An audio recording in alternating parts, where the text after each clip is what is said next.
Graphics. Hi, so as you have already seen all the designs which I have created from 2017 to 20.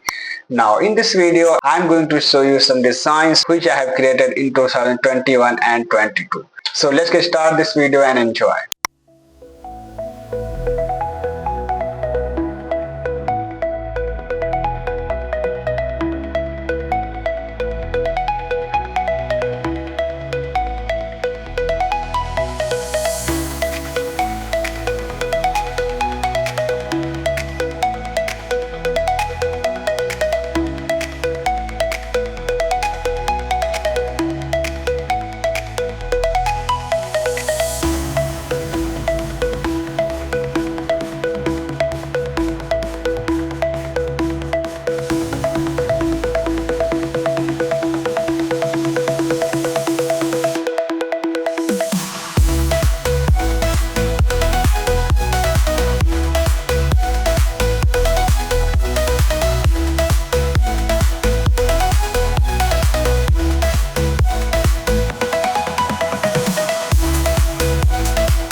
So hope you can see easily the quality difference and improvement in the design after the experience of 4 and 5 years. So in next video I am going to share the designs that I have created in 2023 and 24.